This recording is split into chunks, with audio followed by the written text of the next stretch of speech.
what it does is, I mean, it gets the American people and other people around the world that don't know to open their eyes and stop believing in what the mainstream media is telling you and what's on the television set.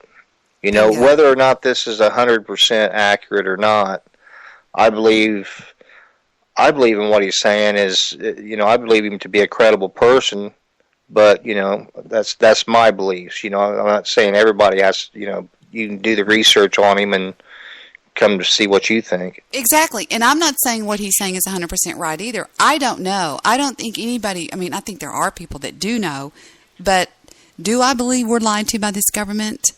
As much as I believe I'm on the Skype call right now with Alpha Dog. Yes. I believe we're lied to so much because they don't want an uprising back. I mean, come on, people. Are you kidding me? And I think they know there's going to be an uprising. That's why they've got the DHS as our new army here in the United States. Wow, we just got blessed with Jerry Defoe. Jerry, hey. How you doing? Hey, welcome. Oh my gosh. Yeah, we're talking about Syria. Look, this is Alpha Dog. Alpha Dog, say hi to Jerry. How you doing, Jerry? Hey, Alpha Dog. How are you? Y'all could be brothers. Y'all have lived the same life. Jerry's former military, and he's a badass. He's in IT and all that kind of shit. So, hey, Jerry. Hi. I got to shut off this. I got like dual sounds coming in. On the, so, have you been listening? Well, Blog Talk, and then I was on the Spreaker.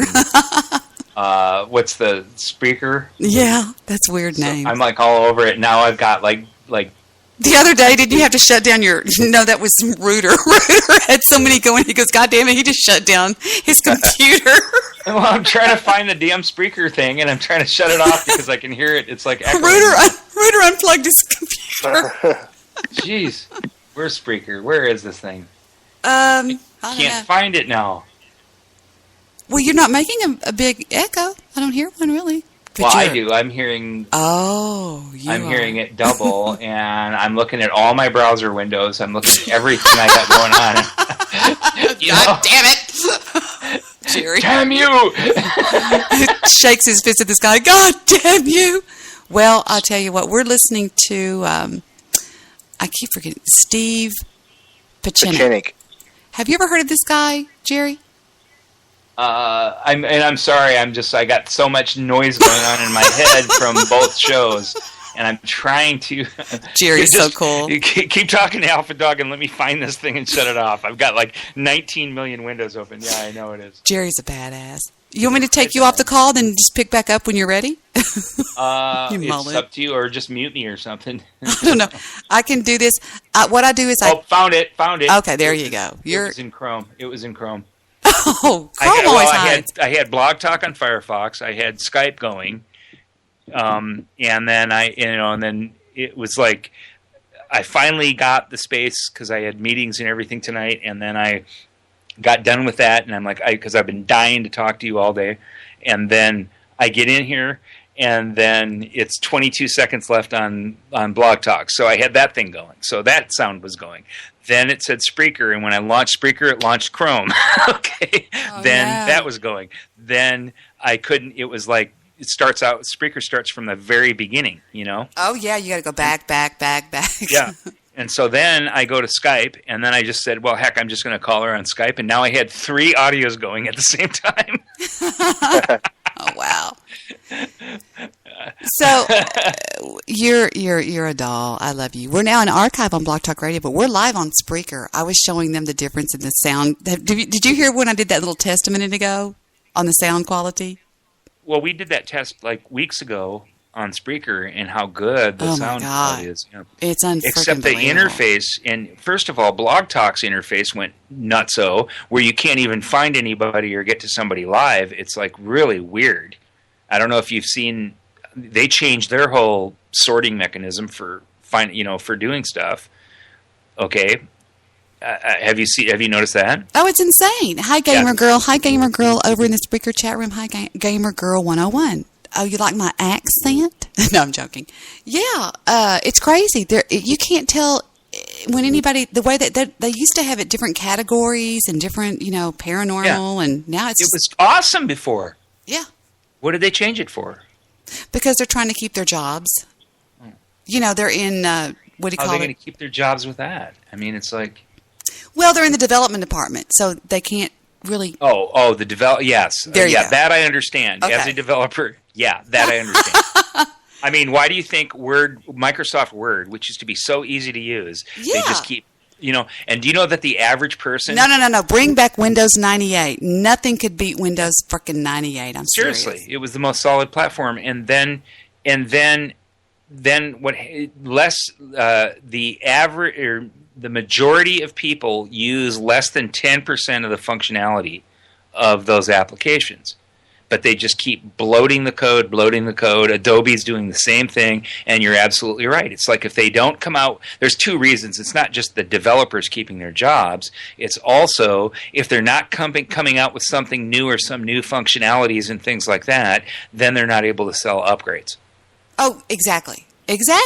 Oh, yeah. And somebody told me that the Firefox update that's out right now is messing up some systems. I can't even do mine. It's just my Firefox. It's crazy. Yeah, I was going to say something, damn it. No, Alpha Dog is a badass. You can see his picture. He looks like he'll kill us, doesn't he? Can you see him on Skype, Jerry? I don't know. No, never mind, Jerry. Don't go to your Skype. You'll never find it. But I'm a developer, not a user. I'm not one of you users. I hate that. You super users. No, you're an end. You're an end. What do they call it? An end. What is an end? I'm the guy that's like in the movie Office Space. That's like I'm a software developer, but I can't work the fax machine, so I'm going to beat it with a bat and play rap music. I have a brother-in-law that is a Rhodes Scholar. I kid you not, he's on the sculling team and everything. This actual Rhodes Scholar, and called when he was trying to turn on his sprinkler system in the front yard. I was like, well, my God, even I can do that. How do you turn it? Anyway, but yeah, he's that same way. Usually the smarter you are, the dumber you are at some things. Dumber you are. Exactly. That's right. That's exactly right. Albert Einstein walked out of the house one day and went somewhere and forgot to put his pants on. I would believe it. It's true. Listen to the difference in this song that I uploaded. Here's Hypnotized on Blog Talk Radio. Just a little bit.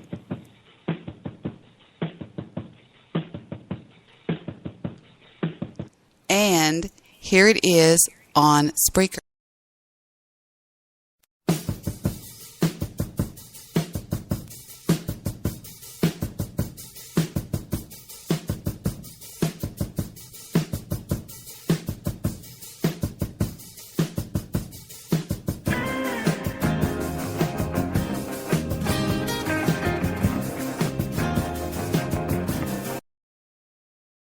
Talk radio sounds like, it's a strange kind of story. Seems to come along very long ago. It's like listening to an AM radio out on the beach somewhere in Mexico where you could, I'm sorry.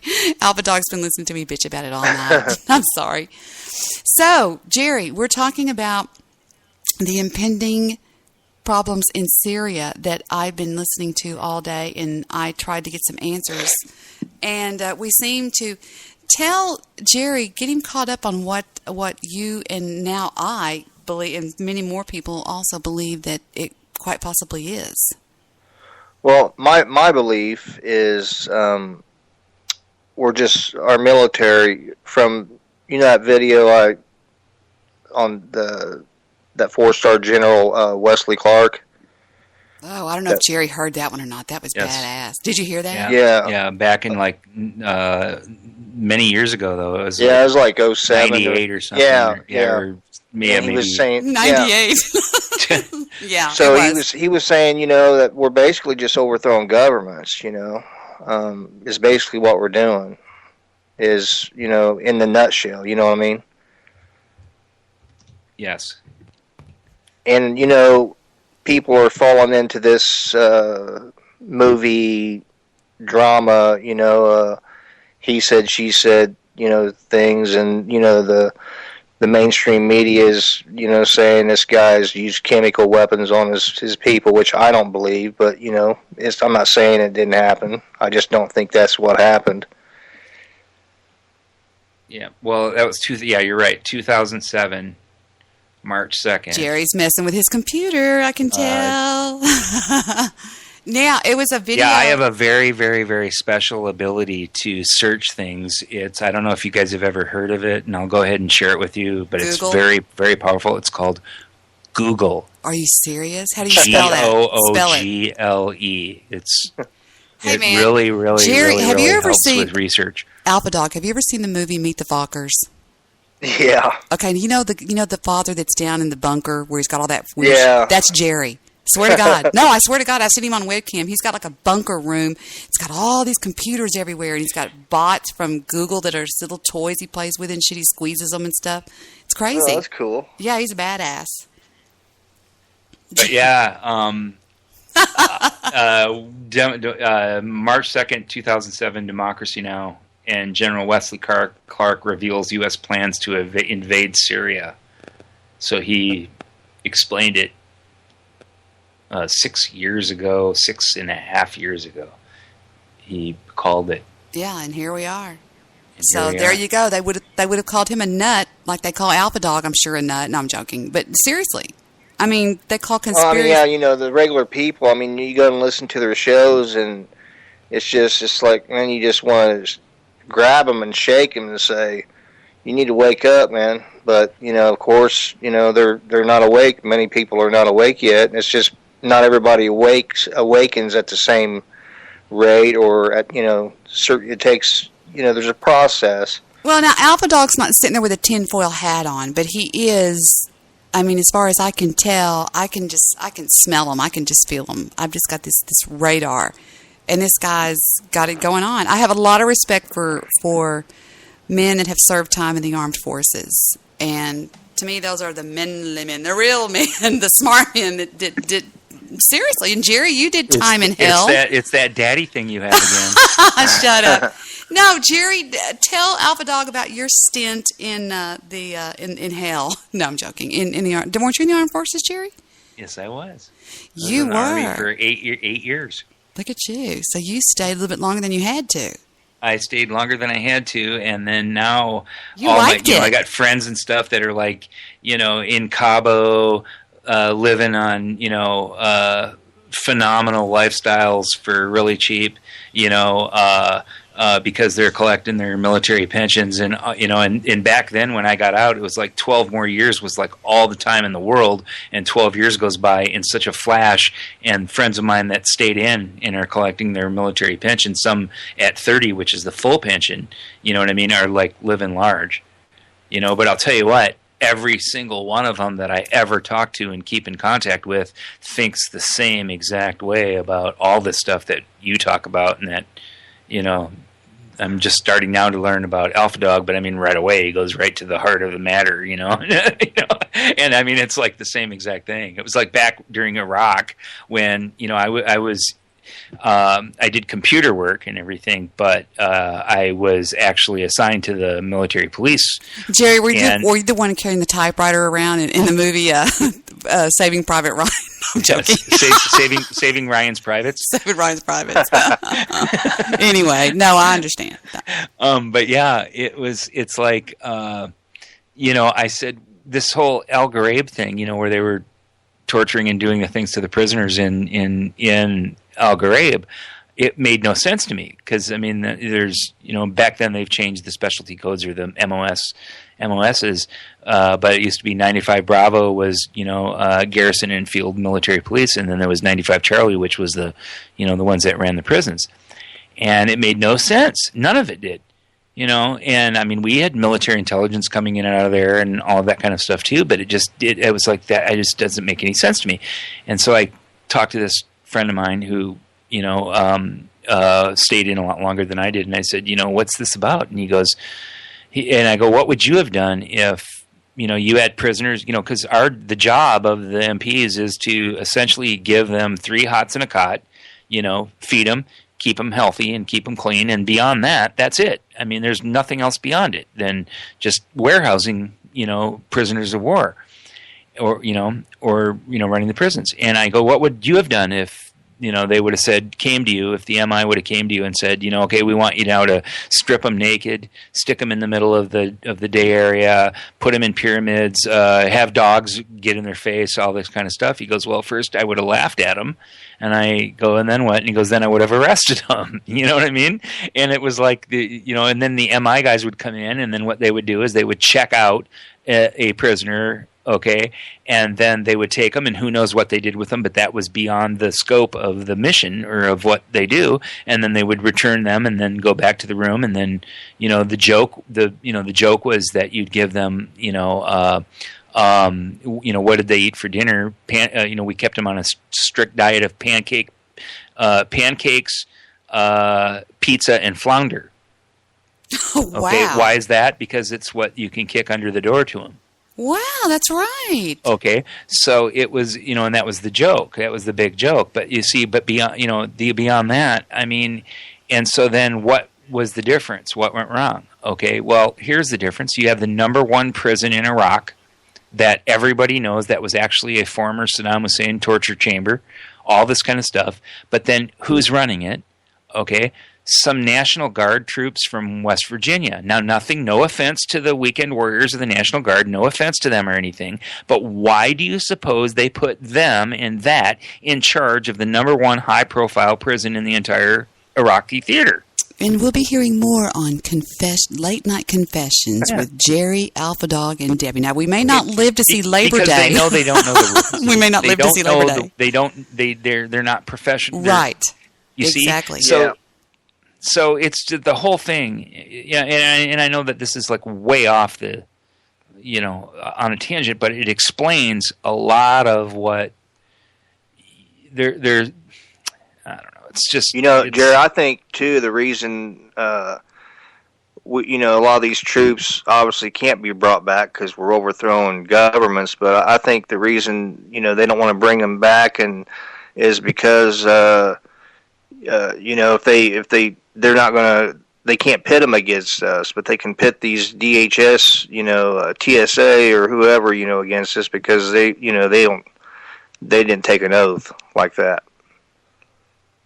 True. They didn't take an oath, and then they don't spend their entire days in life. Well, I mean, nowadays they do. I mean, it's almost absurd or insane. I mean, even in Vietnam, you could go to 2 tours, and the only way you could possibly end up in a third tour would be as if you requested it time and time and time again, and if you did, they'd put you up for psych evaluation. Yeah. Okay. Now they're sending these guys over there on their 5th and 6th and 7th trips, and it's like it's. I mean, dude, who wouldn't come back with PTSD? I mean, my God, man, Yeah, and it's like it's. Yeah, Alpha Dog got treated for that, didn't you? Was that you that was talking about that, sir? Yeah, they put me on this medicine. I just didn't take it. It's some of the zombie kind medicine, of a tranquilizer. the suicide medicine that's going around the country. Yeah, the what's the SSRIs? Is that what they're calling it? Yeah, it's horrible. But I mean, I know it saved some people, but it sure caused a lot of people some problems. I know. I don't take it, but I know all about it. But it's just I just wish that more people. I don't think there needs to be it'd be nice if it didn't have to be a violent revolution and they would just people would say, hey man, enough's enough, we're tired of this, but I don't think that's going to happen. You guys hear about that DHS? He was an African American, and he had a website, which I guess in his contract he had to share what type of website it was and whatnot. Well, it was a racist website where he was inciting race wars for the blacks to attack the whites. I don't know anything about that. I just saw it today. Someone sent me Jerry, I don't know anything about that. No. I don't know anything about that, but something that has been dawning on me recently. Maybe, I don't know, maybe these ideas are flying in from outer space or something, but, I watch the TV and the news once in a while, And it's so obvious and blatant to me that they're inciting, there's a propaganda effort to incite racial... Yes, I heard all about that too. Me and Mr. Midnight Movie were talking about that. That's true. I have heard that.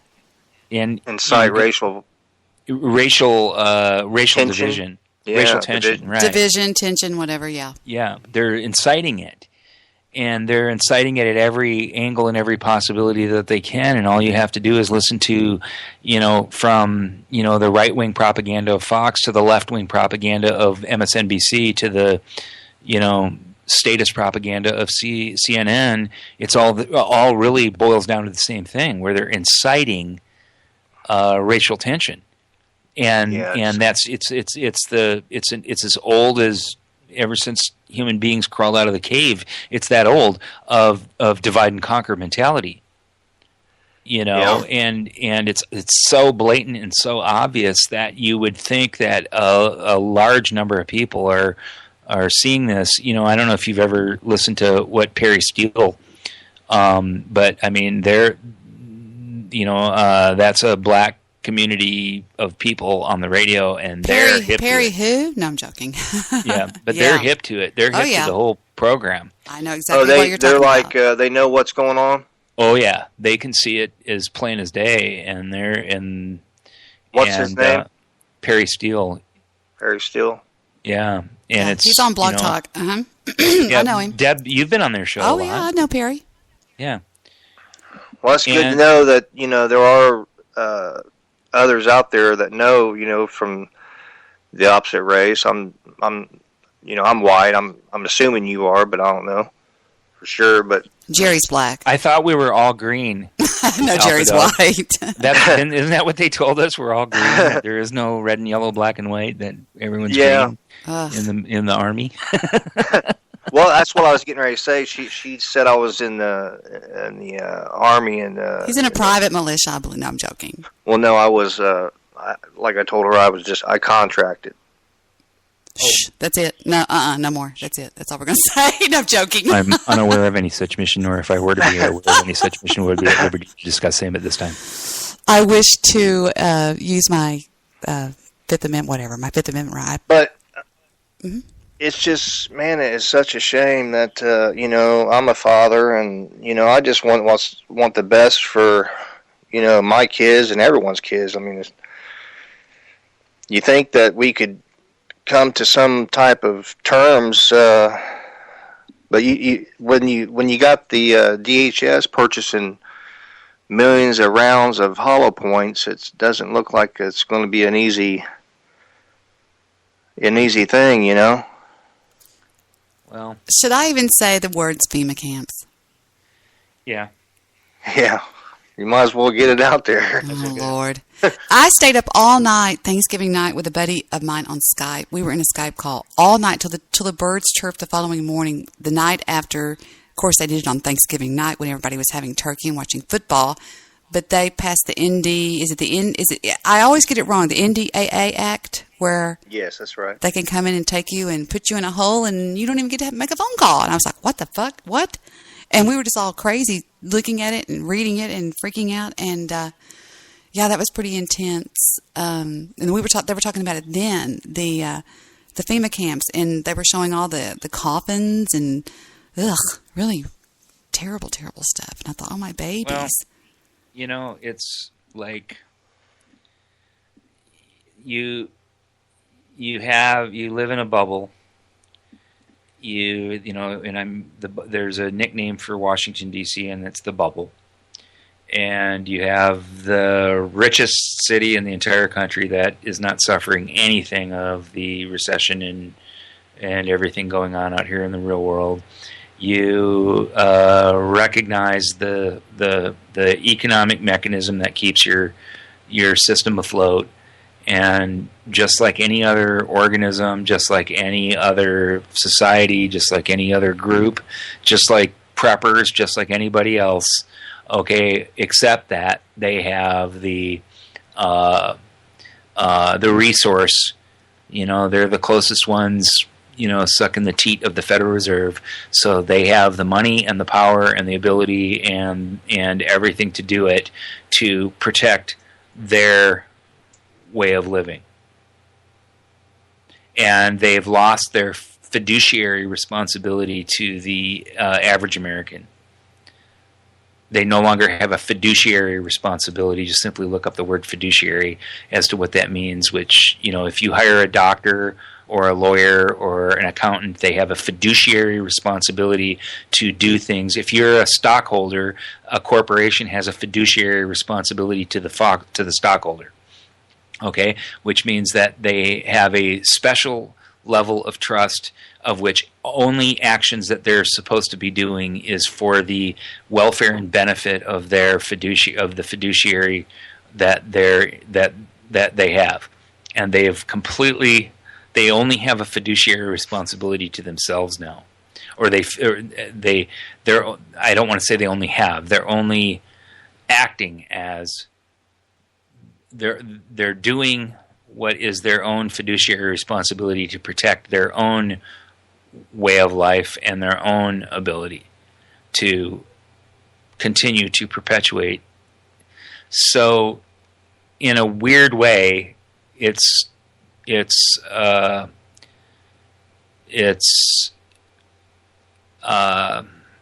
don't want to say natural. It's really not natural. It's hard to explain. It's foreseeable, or it's comprehensible. I don't like the way that sounds. Yeah. Ugh, that's depressing. But yeah, I know what you're saying. I mean, I understand what you said. Have you, Jerry? Have you heard Pete Santilli on the Guerrilla Media Network? I have not. No, I've seen Pete Santilli go into some of his rants on. That's his on the Guerrilla Network? Really? Yeah, Guerrilla Media Network. Wow, yeah, he has some amazing Badass. guests on, though. I mean, his guests, it's just amazing the people he has on there. Yeah, he was playing my show the other night. He was really, I didn't know that was him. Wow. Yeah, he does go into some rants, doesn't he? yeah, I've listened to his rants on, on business channels and stuff, and he's a brilliant guy. Yeah, he is. If anyone doesn't know who Pete Santilli is, he covers the Chicago Board of Options Exchange for the business networks, but he steps well outside of that particular role and tells people what he thinks on occasion. And what's he do again? I didn't know that. Yeah, he's a reporter for I believe it's CNBC, right? It's not Fox Business, so it's CNBC, and he covers the Chicago Board of Options Exchange. He's one of those guys that stands out there in the middle of the floor, right? And explains what's going on. Are we talking about the same guy? Yeah. He's been in my chat room on Spreaker many times talking to me. Cool. Wow, right? Alpha Dog, is that him? Yeah, I mean, he's got the Pete Santilli show on Spreaker, and a Blog Talk, I think, too. They're on there. It might not be the same guy.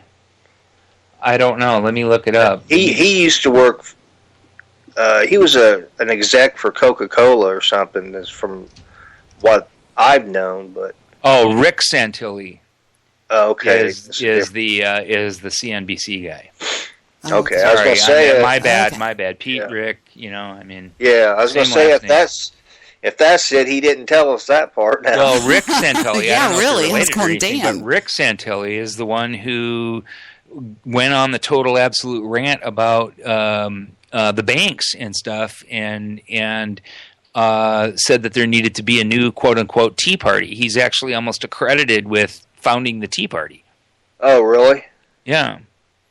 And that's Rick Santilli. Okay. And he goes on rants, just, it must be in their blood. That Italian blood. That Italian blood. It's like Gerald Salenti. Have you ever listened to him? Yeah. Oh, yeah, buddy. He's a trip. I follow him on Twitter. He's got some tweets he goes on and rants on, too. The White Shoe Boys. Yeah. least the mafia tells you like it is. It's the white shoe boys make up all kinds of fancy names for the same shit. Yeah. Like derivatives and credit default swaps. Yeah, I didn't know. I learned a lot from hearing him, and just things that I didn't know a lot about. The markets and stuff. I didn't know. I still don't know a lot about them, but I know more than I did. What do you think is going to happen? You think oil's going to go up here? And I was going to ask you, do you think they're going to do this attack this weekend? Or do you think they're going to wait for the no moon? I don't think the new moon. I don't think it's going to happen this weekend. I think if there is no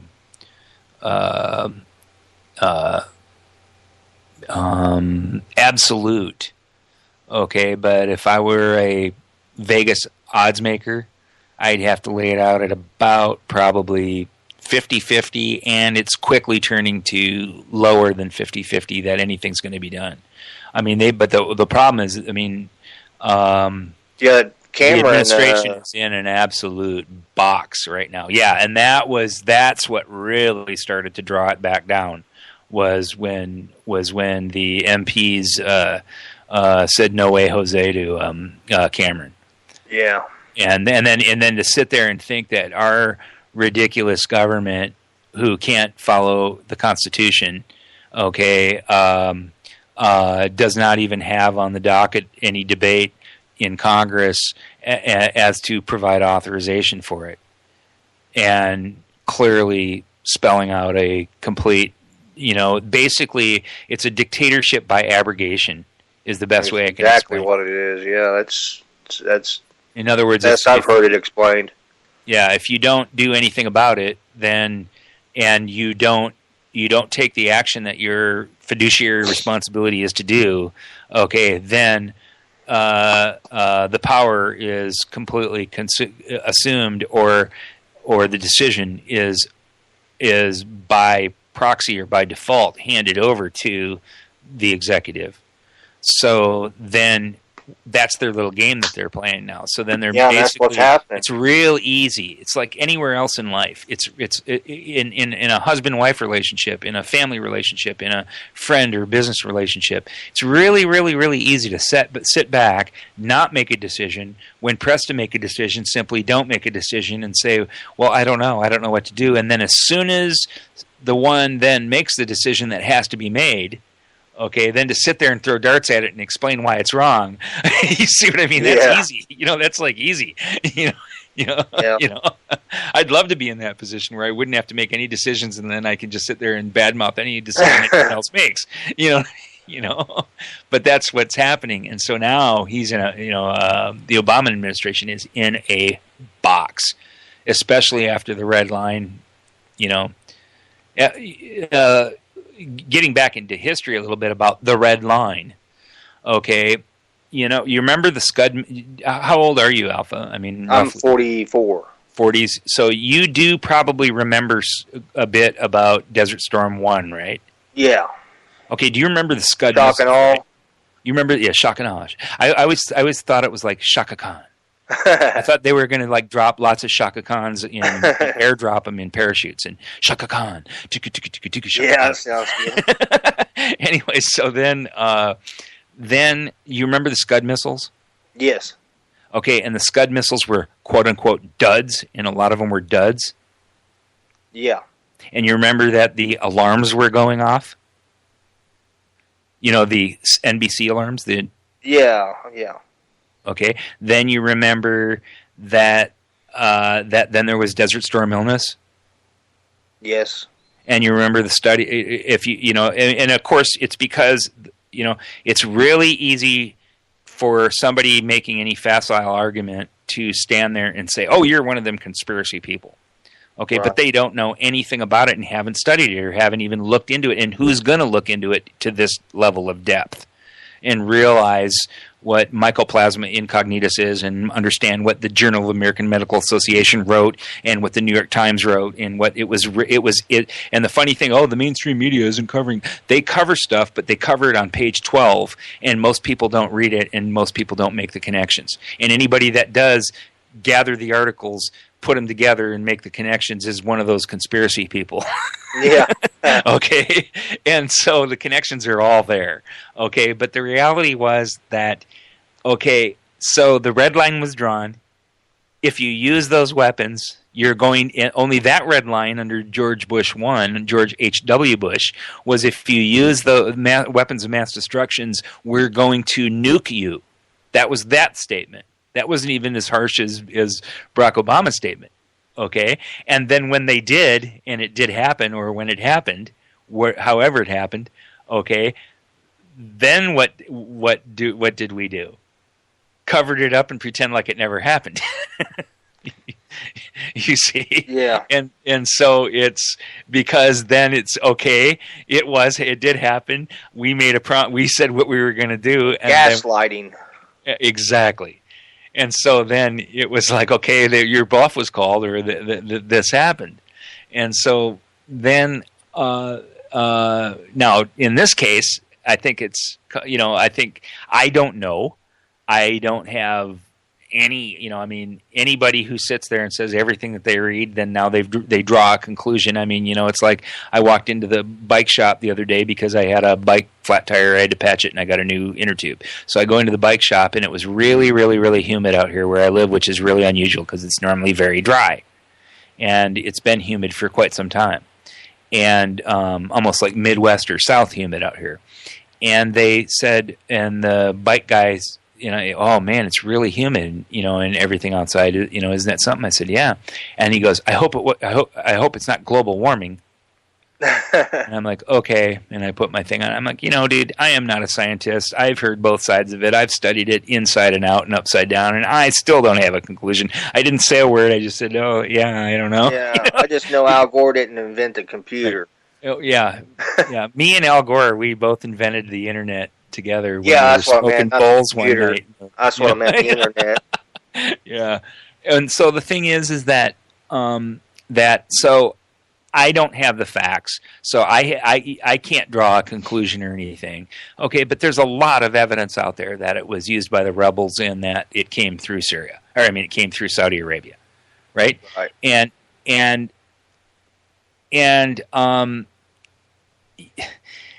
so it's like. It's like, okay, so then this has happened and that's happened, and then now statements are made, and it becomes it's a really, really, really twisted. Always follow cui bono, who benefits, right? Okay, and if you look at who benefits from it, I don't know. It's what a world! What a world we live in. That Saudi Prince Bandar? Yes.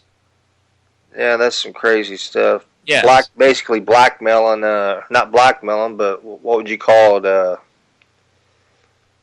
Give him the choice to either he's going to attack the Russian Games, the Olympics over there. And what was it, in Russia? Yes. Yeah, that's right. Yeah, he's going to attack if he didn't, what was it? First he was going to let him provide oil, the pipeline or something, wasn't it?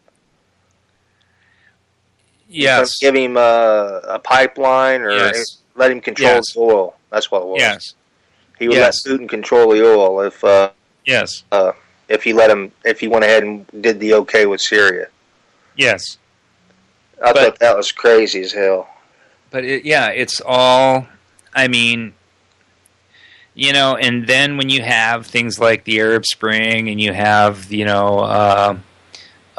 democracy being, brought to Egypt, brought to, the whole idea, the interesting thing about it that you don't hear much about is, Syria in 2009 or so. Okay, they are a democracy, and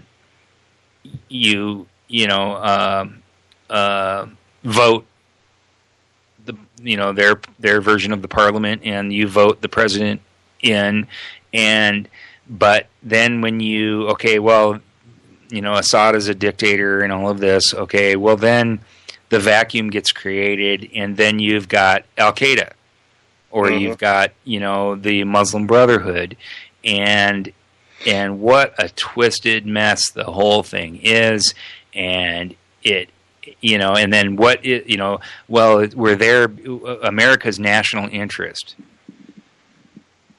I mean, what national interest would there be about picking, arsenic or cyanide? You know what I mean? It's like, and it's like, and it's a civil war, and how would we react if there was a civil war in this country, or when there was a civil war in this country? Okay, if a foreign power came in and said, "Oh, well, we don't like the fact that the North is routing the South at this point, so we're going to drone them." And how do you think the South would even have reacted? You know what I mean? They would have went, I don't think so.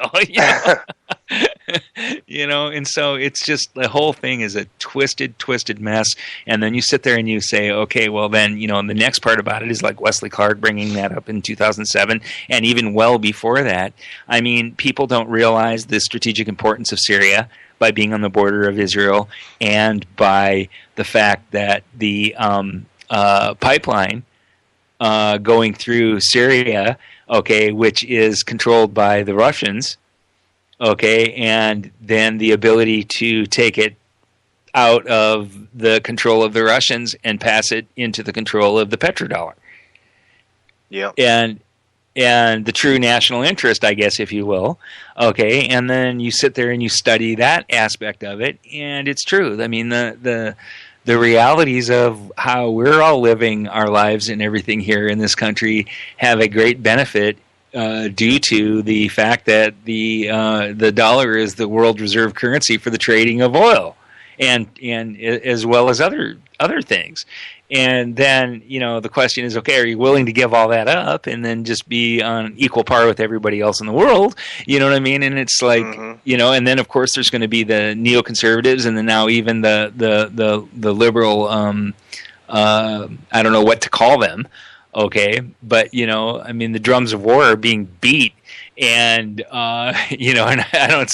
If there was a Republican administration there right now, there'd be so many people on the street right now with peace signs and headbands that it would even be funny. You know what I mean? And, I think libtard's a good one.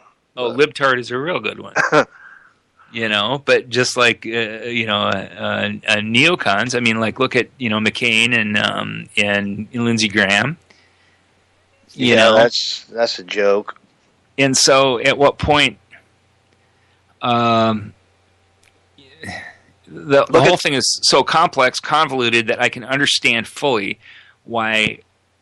I'm almost surprised that there's as many people as there are thinking about it, studying it, and so because it's really, it's almost very, very easy for me, who lives, eats, and breathes sometimes this stuff,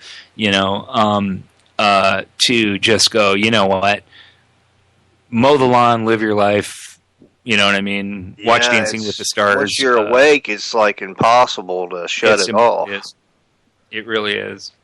I used to think of it like sport, though. I used to think of it like it was fun and interesting, but now it's getting scary. It's getting. It is. And then are you ready? It's like I had my own sister on my back porch that was out here visiting us with her whole family, and her husband was out here, and we're sitting back there, and and I had to have a come to Jesus with her over stuff, because she just doesn't want anything to even think about or do with it. I said, okay, well then, I mean, your family is very, very, very support the troops, and you know what I mean, and USA, and and all of what we know. Okay, I said, so your 16-year-old son that's sitting right here, and your 20-year-old daughter, are you ready to pack them up and send them over there? Is that how much we, my daughter's husband, when my daughter first got married, he was pumping gas at a gas station when she got pregnant, and they got married. and then he needed to get a real job. So the first thing he does is goes and gets in the military. Okay. And he's one of the very, very, very first people to go into Afghanistan right after 9/11. Oh, and when he went in, she's like, he's joining the military, Dad, and I don't want him to. And I'm like, there's not going to be a war. That's not going to – there hasn't been a war since Vietnam. It's just – you know what I mean? It's all fun and games until someone loses an eye. You know what I mean? I go, don't worry about it. You know, he'll have a great time and you guys will be set, you know, and all this. And then bam, and then 9/11 happened. You know what I mean? and then he gets out of AIT and he's one of the first ones in. Okay? So she's pregnant now and she's almost 8 months pregnant or so. Everybody's USA, go America, you know, and support the troops and, you know, and all this kind of stuff. And so she leaves San Diego, which is where he ported out of. She comes back up here to where we live. Okay. To, you know, get a place and stuff up here, but then she moves in with us and now here she is stuck way out to here pregnant and everything. Okay. And then she went to the clinic that I have been paying gazillions of dollars of insurance and everything for the whole family. I remember when I first got signed up, it cost $750 out of pocket just to give everybody a physical and be able to get approved for the insurance. Wow. Okay, because I'm a self-employed person, so, and I have been for a long, long time. Okay, so it's not cheap for us self-employed people out here, by the way. You know, but people who own small businesses. $1,400 a month for us, bitch. Exactly, as Deb and what's his name? Yeah, what's his name? What is his name? Vic. Hold on. Vic. That's right. Vic. Rhymes with Dick. Victor. Yeah, Victor. I'm sorry. Rhymes with prick. I'm on this mental thing on my, you know, I'm still scarred. I'm suffering more post-traumatic stress syndrome from this situation than I did when I was in the military. Okay, so now the money I paid, the doctors that have been our doctors since my kids were babies, okay, the whole 9 yards, and we go in there with her for prenatal care, and they won't see her. Why do you suppose? Oh, man. Because they don't take TRICARE. And TRICARE is the military's insurance. And why don't they take TRICARE? Well, it takes them, you know, almost 6 months to pay, for God's sakes. Yeah, it's like Medicaid, basically. Right. Well, TRICARE is the. It used to be Champus Champus. TRICARE became the quasi-privatized healthcare system for off-base military. Blah blah blah blah blah. I could go into that whole thing too. I know it takes forever for them to get paid. So she has to go all the way to Portland. The only people that will see her is Providence. Thank God for the Catholic hospitals. You know, because they're okay with waiting 6 months because, you know, they're doing Mother Teresa work, I guess. I don't know. Okay, so. But think about it a minute. And then they run around, and you came out. I remember going out in the parking lot after we was basically, well, we don't take TRICARE here. Okay, and I see all these, you know, support the troops things and American flags sitting up. What a bunch of fucking liars. Did you go out there and kick, you know what I mean? Did you kick the concrete on the in the parking lot, kick the dirt? Go, God damn it. No.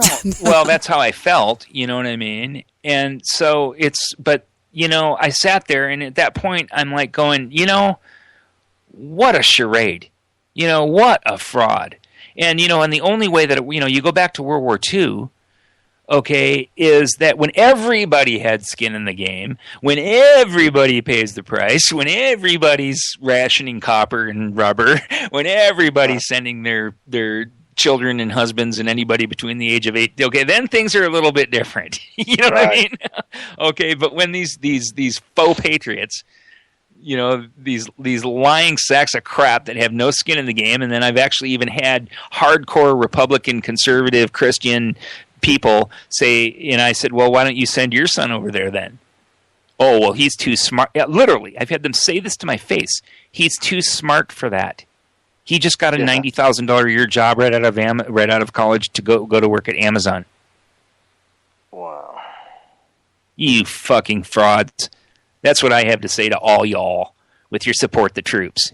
Kiss my support the troops ass. You support the troops. You know, I love that line in A Few Good Men. You know, I want the truth. We use words like duty, honor, and you know, we use them as a way of life, as a way of protecting, protecting things. You use it as a punchline. What about this one, Jerry? I want the truth. I want the truth.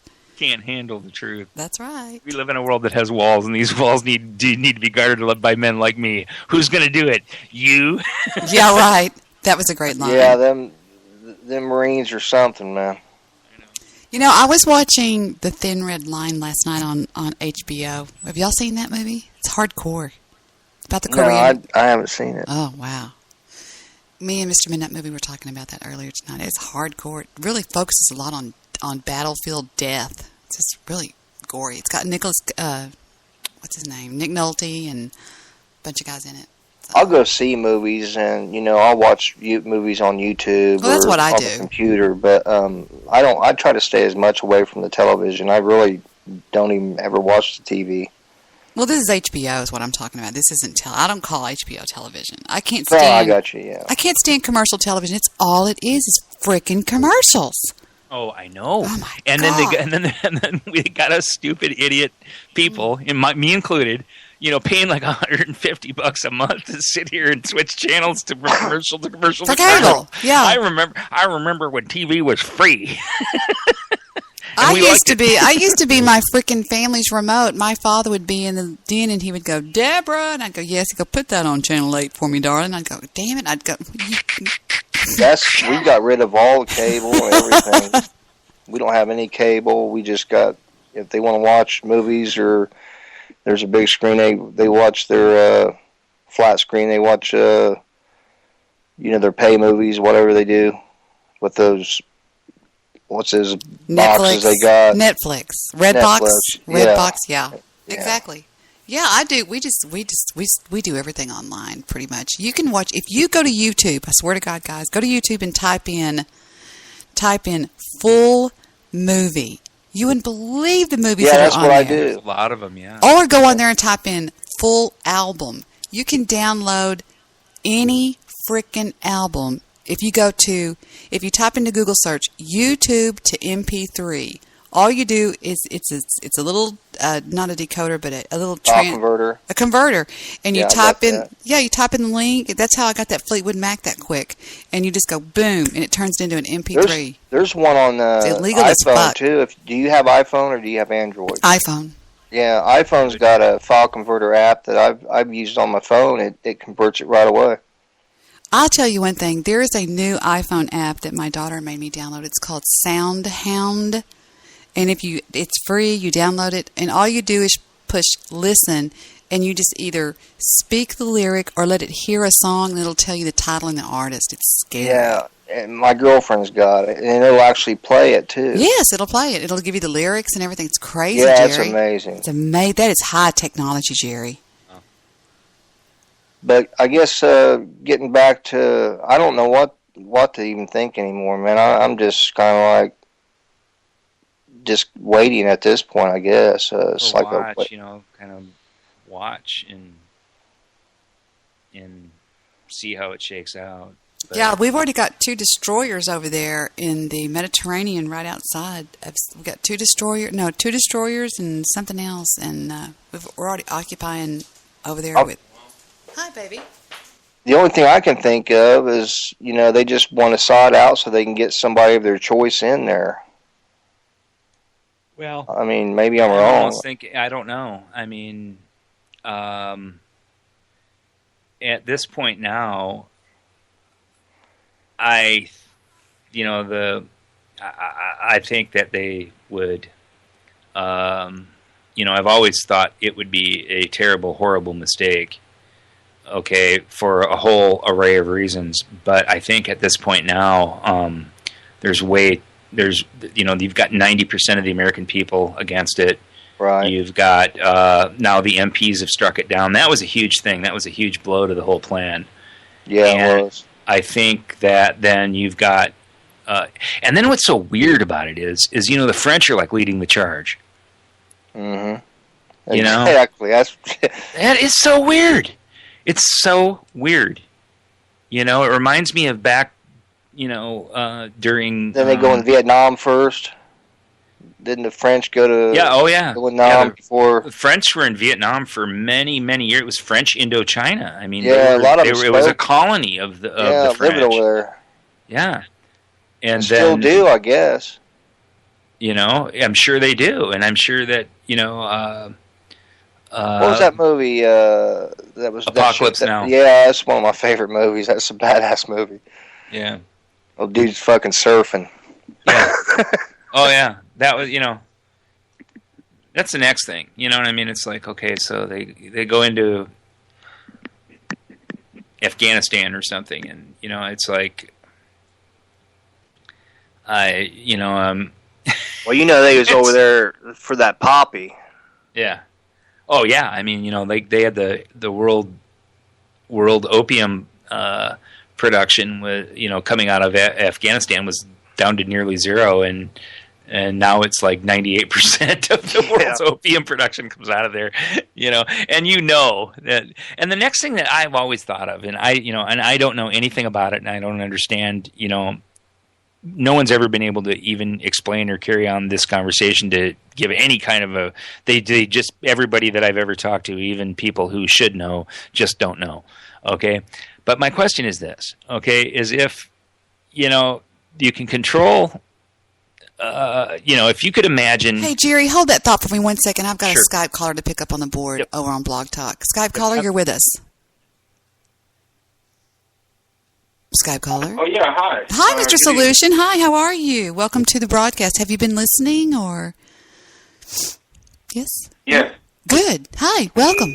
Just chime in whenever you feel like it, sir. This is Mr. Solution, Jerry, and Alpha Dog. Hello. Hi, Jerry. I met Alpha Dog the other night. Yeah, how you doing? I was just going to there's what we like to call an a fortiori point, and I don't know if you guys, I'm sure you touched on a lot of things, but the two areas I think that are pretty much most important are the money and the relationships. They've destroyed the relationships, the American relationships between the man and the woman. And part of that, it does impact upon the money, because they kicked the woman's ass out of the home, not because they gave a shit about her realizing her potential, but because it was a way to further destroy the family and tax. Now you have both people. Thank you for using Blog. Damn it, I just lost Mr. Solution. I just lost him. God damn it. I knew it. He called in. Bless his heart. He called in one. We called on Blog Talk. Oh, man. Bless his heart. And then Blog Talk dumped him. Oh, man. Damn it. I've had that happen to me before. Damn it. And then I couldn't find you. I'm on Spreaker, Mr. Solution. If you're out there listening anywhere, damn, I feel so bad. He's going to think, I hope he doesn't think, he knows I wouldn't hang up on him. Right. Wow. What point was you getting at, Jerry, about before? Well, okay, so if you got like 50 millimeter howitzers, heavy equipment, large numbers of arsenal and weapons and so forth, in the hands of the quote unquote enemy, in whether it be Afghanistan or Iraq or anything, how is it that nobody seems to know where they're being manufactured, where the source is, how they're being packaged, and how they're being delivered, and where those logistic lines are? Well, they have to know. Right. Yet the war just continues to drag on and on and on and on, and it continues to have, From what I'm finding out, well, I mean, this Steve Pieczenik's pretty much saying Putin supplies everything. Well, I mean, including weapons that come through and into the hands of the Taliban and into Afghanistan. Oh yeah, no, yeah, I see. No. Okay, and then the next question begs to the question begs John to McCain. I guess John McCain and them financed Al Qaeda. Right. Well, financed. Yes. Yeah. I mean, taking it to its bitter end. Yes. But I mean, the story is that to the rebel opposition. Right. Oh yeah. One man's freedom fighters, another man's terrorist. Yeah. But supplying it in their hands. I mean, people, that just gets washed over and so forth is this whole Benghazi thing. Yeah, I can't believe that. But what were they there for? What were they doing? What was happening? What about the 6 guys and then the weapons that were given to the Libyan freedom fighters that were trying to be retrieved to be able to be packaged up and sent up to Syria. Adams' ambassador Stevens, from what I understand, was providing arms to the Syrian rebels. Right. But when do you get to hear about that? You see what I mean? And yeah. You get to understand the whole big picture instead of, even on the opposite side of it, even from the people who you would hear on the mainstream media and so forth on one side, and then this is the most frustrating thing to me, why I turn my TV off and turn it against the wall, is because it's like the question or the argument is so obvious to even somebody as low level and as me, who just, likes to spend a little time in the mornings sifting through things on the internet. Okay. Right. But these pundits and these people who are the quote unquote experts, even the people who are on the opposite side of it, don't bring up the important questions and make the important statements and bring up the important facts. They simply do not. So they create these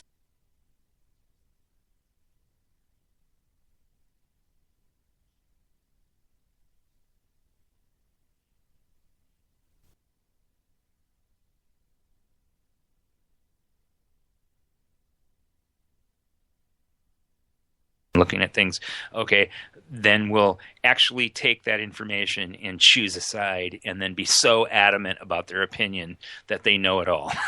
Oh, yeah. Yeah. Yeah, I that's one thing I know. I know I don't know it all. This rabbit hole just goes on and on and on. I mean, there's no figuring it out, I don't think, all the way. I mean, I think we have a pretty good idea on a lot of things, but there's so much that we don't know, Mm-hmm.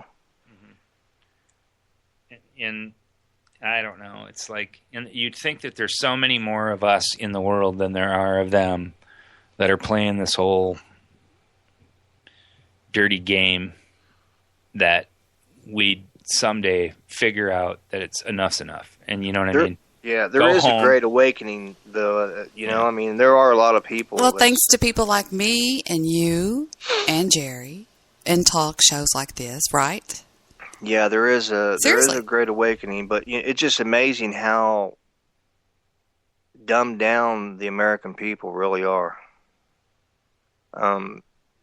It's just you go to the store and you just see these people and you just want to walk up and shake them like. Oh yeah. A lot of the older people. A fucking Inquirer in their hand, you just want to throw it down. It's like, what the fuck you doing? Beat them over the head with it. Yeah, for sure. And they also, what was I going to say? Damn it. Never mind. I totally lost my train of thought there. But I couldn't smoke pot, man. oh my God. Not right now. Not in this time. I told this friend of ours gets high, and I said, man, I couldn't do that stuff. I said, when I did do it, it made me paranoid. I couldn't imagine doing it now. When I was younger. Yeah, it's only temporary. Just drink a glass of milk and it goes away. No, I guess it's only very temporary, and then pretty soon you get really, really, really tired. You don't feel like doing anything whatsoever. You're totally unproductive. You don't care about anything except Doritos and Tang and watching. I like that commercial when they've got that 35-year-old boy that's sitting in his still in his bedroom, and he's still playing video games, and it talks about how smoking pot doesn't do what you just said, causes you to, just become a nothing and not do anything with your life and stuff like that. I think that's a funny commercial. It was like a just say no type. But situation. I've actually heard people make the argument that that's the reason why it should be illegal.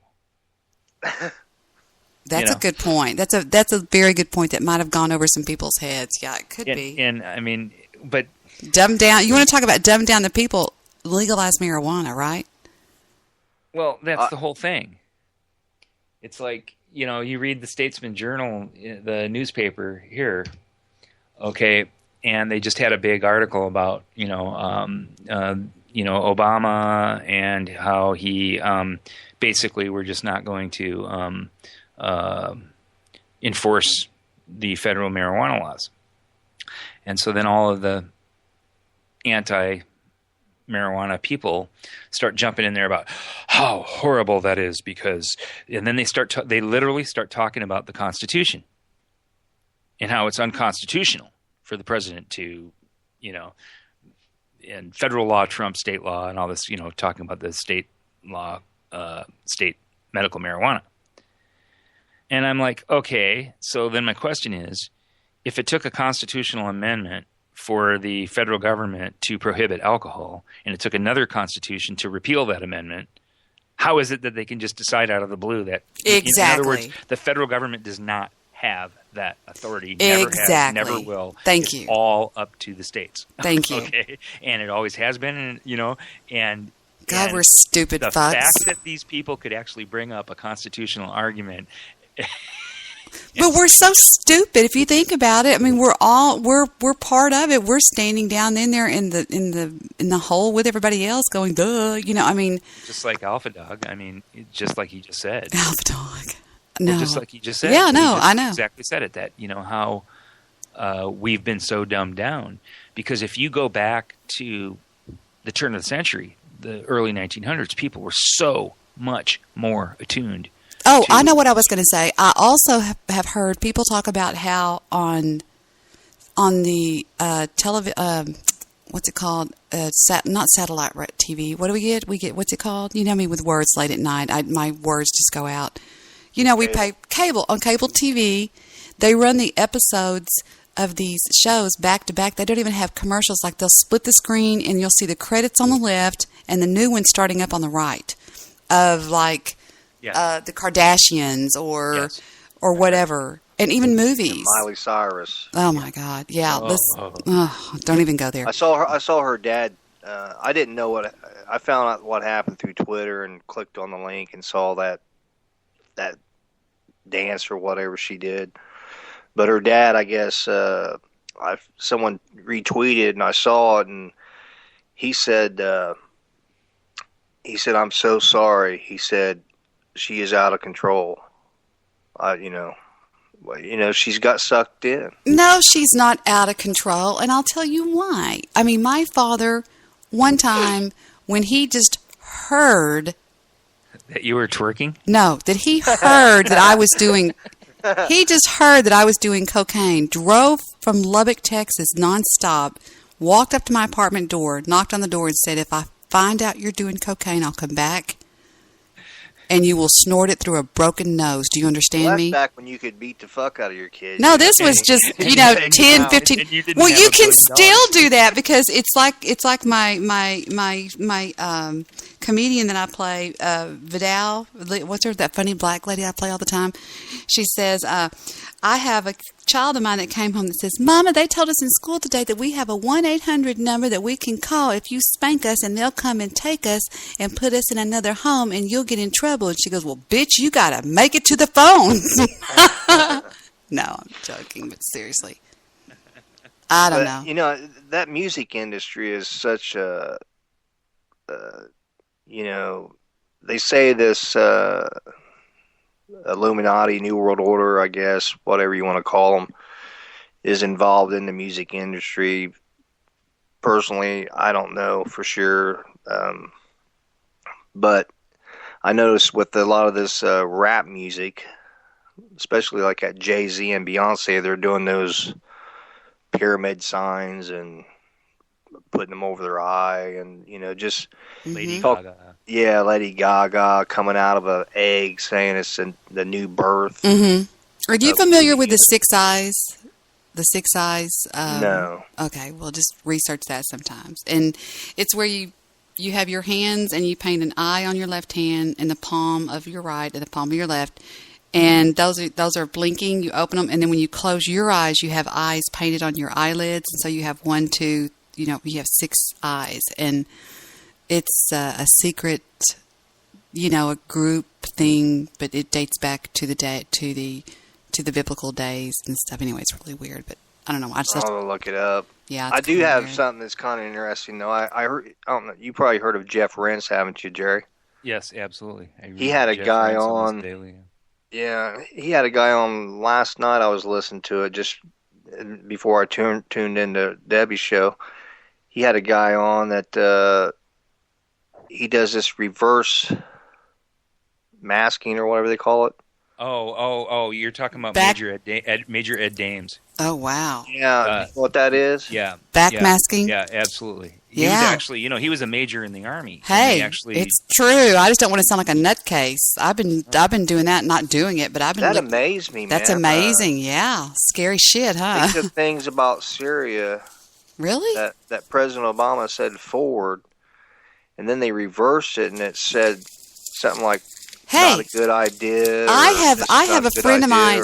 I have a friend of mine like, that's 19 years old that has learned how to do that. He can freaking do it, Jerry. I am not joking. They learn a complete different language. Yep. True. Very true. Oh, and I was thinking of remote viewing, which is Major Ed Dames. No. But the reverse speech thing. I know. Oh, it's crazy. And you're supposed to be speaking from your subconscious. Right.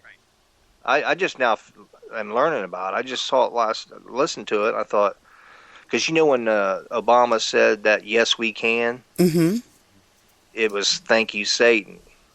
The fuck out of here. Wait a minute. We got to test. Hold on. Debbie, she's going to test this out. And I just remember people were talking about that, but I didn't know that it comes from your subconscious. Okay, here we go. Wait a minute.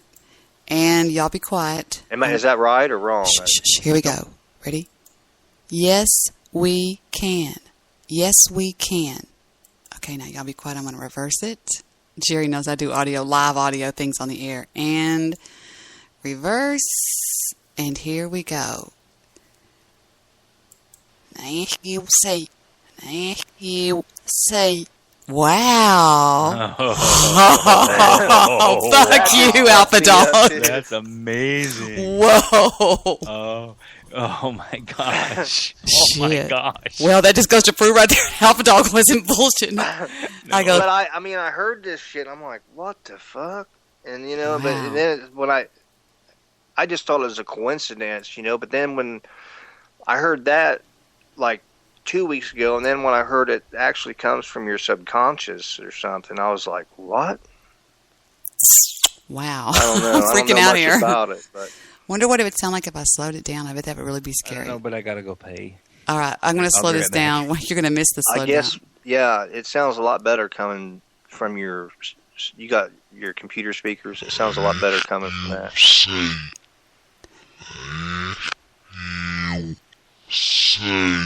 No, it's coming over the That's amazing. That is scary shit. Wow. It's still amazing. I can't believe it. That is kind of weird. Yeah, there was a song that one of these death groups had that was, what's it called? It's called, I don't remember it. I'll think of it. I got it. But there's a thing at the very beginning that, they talk in reverse or something, and you turn it around, and it was, what's the name of that damn song? Crap, I don't remember now. And this guy also did some reverses on Princess Diana. And it was something to the effect of, I'm not even going to say because I won't get it right, but in one of them it was like she was talking about that she was really upset about her breakup with him or whatever was going on between them two. And that the bodyguard was going to be in a crash or something. I'm going to see if I can find it. I'm all into this kind of stuff right there. A lot of reverse speech, a lot of people say is demonic. Did you know that? Yeah, I'd heard that. I used, I listened to heavy metal, so a lot of that stuff, I remember they used to say, well, in reverse, it's, that it says this and that, and, I believe it does now. But I'm still not I don't know a lot about it. I just have recently went down that rabbit hole, kind of just. Here's something right here that's the Queen's reverse speech. It's only 1 minute and 20 seconds long. Let's see what this is. I think that was the death of Diana. We have all been trying in our different ways to cope. It is not easy to express the sense of loss, since the initial shock is often succeeded by a mixture of other feelings. She needs this. Solve what's necessary. She needs this. Solve what's necessary. Wow. She needs this. She needs this. Solve what's necessary. Soul was nicer. Wow. This week at Balmoral, we have all been trying to help William and Harry come to terms with the devastating loss that they and the rest of us have suffered. Here we go, reversed. The fuss will service. The fuss will service. The fuss will serve us. The fuss will service. Damn. And last but not least, I, for one, believe there are lessons to be drawn from her life and from the extraordinary and moving reaction to her death. and reversed. Seller, feel now. Seller, feel now. Seller. Seller, like, make money off of her. Seller, feel it now. Wow. Well, that was just sort of a random thing I found when I looked up Princess Diana's reverse speech. But, yeah, I actually, well, no, I'm not going to say that because y'all think I'm a nutbag. But, I'll tell you, reverse speech is big out there. Interesting. Who else did you say has done anybody? I just heard the Obama. Well, we're running the gamut tonight. We've got we don't have our tinfoil hats on. No, we don't. I mean, I'm being silly, but seriously, it's an interesting. Here is an example of a reverse speech on famous people. It's got looks like it's got Gaddafi there, but let's see what this one says. If it's a bullshit, I'll stop it. If it's a long, drawn-out thing. Here's David Koresh during the... I've heard a lot of statements the past couple of days from people that are versed in Scripture and for people that are students of Bible, saying this and saying that about the meanings of these seals. But remember, we already see that in heaven, Christ, when he reveals the seal, he's the only one that can do so. We're sad. It says, we're sad. Look what's happened. Oops, sorry.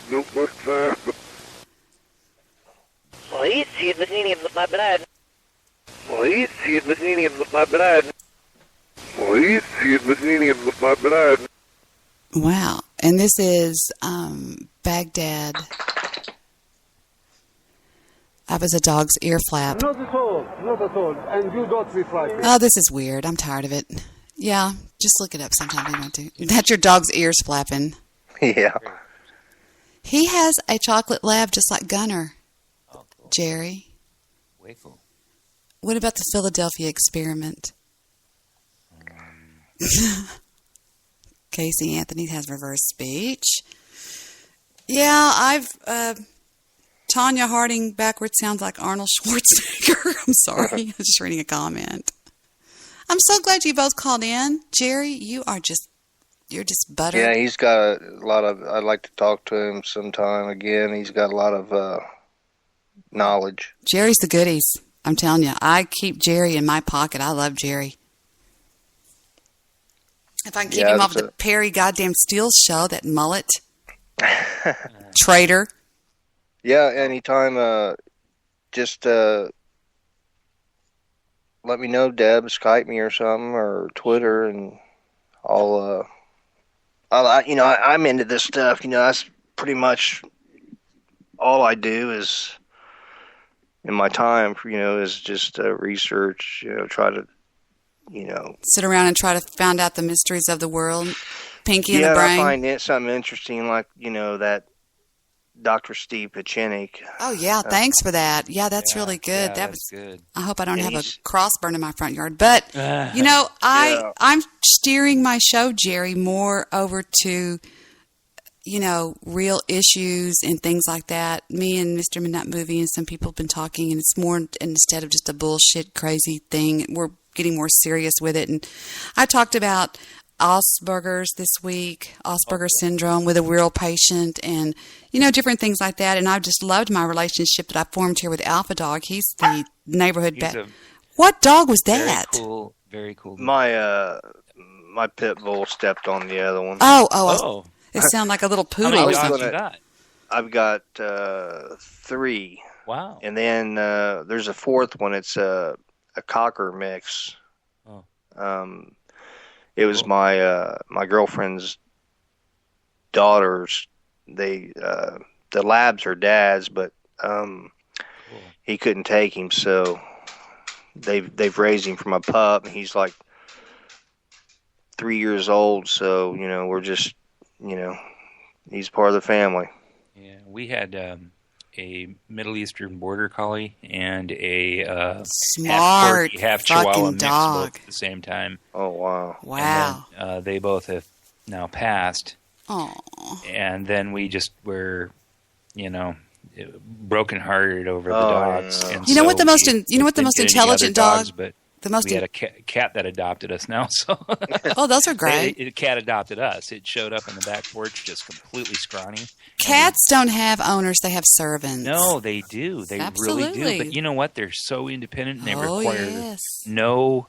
They're so low maintenance. Oh yeah, we love them. We've got them. We've got a bunch of Yeah, cats. I figured if the crash happens, if worst case scenario, we can always eat them. Oh yeah, You know, yeah. we could These eat dogs. this Labrador. This lab over here, this chocolate lab, would be a side of beef for us. I'm joking, of course. I'm too. I mean, Our I guess. cat's a hunter, though. He's a hunter. Is he a mouser? He is in birds. Does he bring them to you? Oh yeah, he brings them in the living room sometimes. Well, that means he's I gotta giving tell you a great story about giving you a lab. gift. Did you know that he's bringing that to you to show you that he loves you? Isn't that Yes. sweet? Yes, And the guts come running out of his mouth. I had this friend of mine that had two labs, a chocolate and a blonde, and Bo and Bear. Okay, and we used to go out to the lake with them and stuff on weekends and party up a storm and just be so wiped out that we'd just pass out in his living room. And they had a cat too, and this cat brings in a mouse, and I'm laying there just from the weekend of heavy partying. This was back in the 80s, and I'm laying there on the floor, and Tad's there and Debbie's there. Everyone's sitting there, and everybody's just passed out because being in the sun and partying it up, right? And so you see a cowgirl on the ceiling, the naked cowgirl on the ceiling, with this mouse in its mouth, right there in the middle of the living room, and sets the mouse down and is getting ready to mow down on the mouse. And one of the labs, who's also just laid out, passed out like we are, because they've been running and chasing things and out in the water, how labs are and stuff, just going nuts. And so they were just wiped out too. And the labs are just laying there passed out. And this cat comes in, has this mouse, he's all ready to eat it. And one of the labs just literally, while it's laying there half asleep, leans over, gobbles up the mouse, doesn't even chew it. I mean, it's like it just basically, like was sleeping, opens its eyes up, reaches over, and munches the mouse, okay, and then turns its head back over and lays its head back down again and right back to sleep. And the cat is sitting there going, "Are you fucking kidding me?" You know what I mean? I go out and risk my fucking life. I finally get it. I bring it in the house. You know what I mean? Oh, I can do one better than that. We had some weenie dogs one time, and upstairs were the baby kittens, these little newborn kittens. Weenie dog comes down right in the middle of the living room, proud as can be. Bonk. There goes a dead kitten in the middle of it. It looks just like wagging its tail like, I got a mouse. I got a mouse. Look what I did. And I was like, oh, my God. Killed I know one of the I wanted kittens. to ask you, Debbie, and Jerry, too. Have you guys ever had a sty in your eye? Yes. I used to be susceptible. Let me guess. to have styes. Go out under a street light and say, sty, sty, pass me by. Go ahead. I want to hear it. Well, I've got it's on my bottom. I was rubbing my eye, and my eye was real sore, like I got punched in the eye. And when I bring my eyelid down on the bottom, it's like a sty, but it's not like, it's more inside. I looked it up, and it said it was something to do with your. No, I'm a professional. I'm a get, like, professional. What you need to backed up do, or something. I have had more of these. I mean, I have scars all around my eyes where I've had these. You get the hottest wet rag that you can possibly handle, and you put it on there, and you hold it on there, and you hold it on there. Then you go get another one, and you hold it on there. I do it so much, sometimes I'll put it in the microwave and just bump it up a little bit, and that will cause it to go away or whatever. You know what I mean? Yeah. Have you had one on the lower? Yeah, on the lower. But more inside, like. Yeah. And they hurt like a Mine used bitch. to be, I haven't had one for years and years, but when I was younger, in my early 20s and stuff, I used to get them. And right at the tear duct, like you said, on the lower tear duct, right on the inside. And those things are the worst. Yeah, I've never had one on the right one. This one's on the right side, like where a tear would come out. Yeah, does it show on the outside? No. Because I've had one now that I've had for over 5 years. It's never gone. I just took my glasses off like I'm going to show y'all. It's never gone away. But it's gotten so small that you can barely tell it's there. It's just like a little football-sized thing. It's real tiny, but you can still see it there. That never went away. Yeah, I was reading it said that, if Do you have it don't big go eyes? away, you have to have it lanced or something. Yeah. Do you have big eyes? See, I have great big eyes. No, I have like little beady eyes. No, I'm joking. But everything slanted gets eyes, I guess. Slanted eyes. Everything gets in my eyes. I'm the worst. But these dogs in bed with me, man, they probably dog hairs and stuff. My girlfriend, she works thirds, so she's never here at night, and the dogs are in bed. Could be dog hair or something. Those are some big dogs up there. You know what you need to do is have a room purifier going all the time. You go get one. Go get just the one that just sucks in the air, filters it, and blows it out.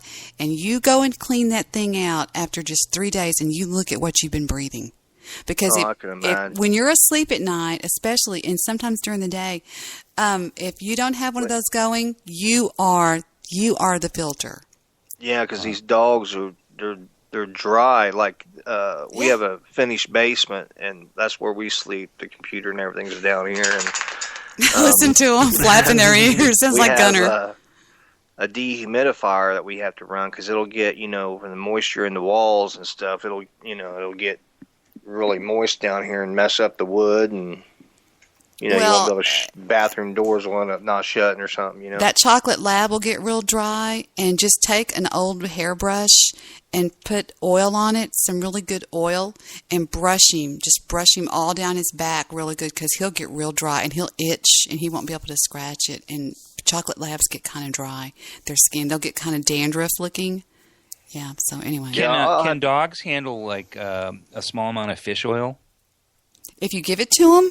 If you put it like in their food or something? Why wouldn't they? They'll eat a fish. Well, I don't know. I didn't know. Sure they can. Crustaceans, they can't handle anything. No. Like that. I wanted to say they can't have it. I don't know. They can't have because I'm telling you, like for humans, for us and stuff, okay, we take fish oil here.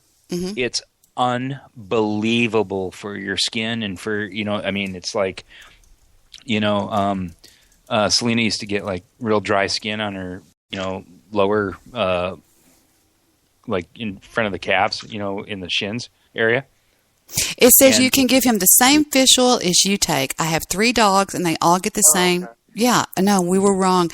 I've just always fed my dogs. I mean, I remember back when we didn't even buy dog food. Are you kidding? My mother and father buy freaking dog food, like, kennel ration. It solves all your dry skin, psoriasis, that, it's like your skin, you'll have baby skin if you take. It says it's good for them. It said veterinarians first used omega-3 fatty acids in the form of fish oil to treat canine allergies, but now recommend it for a wide variety of conditions. So absolutely give it to him. Yeah, well, I got this. I take Nature's, just like Nature's Bounty. It's 1,200 milligrams of it. What does it do for us? Because I don't take any supplements. I've got to be honest with you guys. Nothing. Oh, fish oil is the schnizzle. What is it? It's supposed to be, and I don't know about inside the body. Your heart. but it's supposed to be really good for the heart, the veins. Really? Keeping from like hardening of the arteries and all that. It's like makes your body just becomes so much more elastic. But you can actually see your skin just like really glistens and is smooth and no dryness whatsoever at all. And if you're susceptible to getting like rashes and things like that, it's like we're big believers around here for taking fish oil. Absolutely. It's just I don't know. I mean, I can just swear by it because because like I said, she started doing it because she had the dryness in the skin on the. I want to tell y'all something. If you don't buy Sundown vitamins and supplements, Sundown, look them up. You can get them in certain Kroger's. You can get them in certain places. They did. The History Channel had a big thing where they tested all the vitamins they did a triple blind test, and guess what came out the worst? What's that? The brand that is sold by the big Whole Foods. They had trace minerals of the vitamins, and guess what is number one? Sundown vitamins. Sundown. You need to get sponsorship by Sundown. Yeah, there you go. Yeah, they're the vitamins for me. your... Sundown Vitamins on the Debbie Daily Show. I have had people on Blog Talk Radio that work there that say, Debbie, please do your favorite things shows more often, because people that have like us have been listening to you for so long. We'd like to know what you use. I mean, she gives me this long list. She goes, what kind of toilet paper do you buy? What kind of this? And a list of about 30 things one day. And I just never do it. But seriously, in all honesty, Sundown vitamins, you cannot beat them. And I don't know, but I wish I had a nickel for every time you said me and Vic are going out for Taco Bell. It's Taco Bueno, you dodo Taco head. Bueno, that one. Yeah, Taco Bell is dog food. Taco Bueno, I highly recommend. Taco Bueno. Yes. How much do you take of this fish oil, Jerry? Well, I don't know. I don't know what the amounts are or anything, except that I just take what. Oh, one soft gel 3 times a day. I'm going to start taking it again. Oh, I only take one a day in the morning. That's all I take. I hit that. B12 is another thing that I'm big on, because the B12 gives me, like, I'm so much more mentally balanced, and I can focus and I can get a lot of work done. So the B12. Dude, get a B12 injection. I used to take those injections. Yeah, I do. I did them for my doctor. I've never taken an burn injection, they burn like piss. Yeah, you'd see a big difference. I was a competitive bodybuilder and powerlifter at one time, and I used to take, of course, took some steroids, but I'd take B12 injections, and man, I felt like $1 million. They burn, though. My doctor gives them to me. They hurt. They look like blood. I've heard of people getting the injections and stuff. It's no big but deal. I've never had one myself. Your doctor will give you one. Just your basic MD.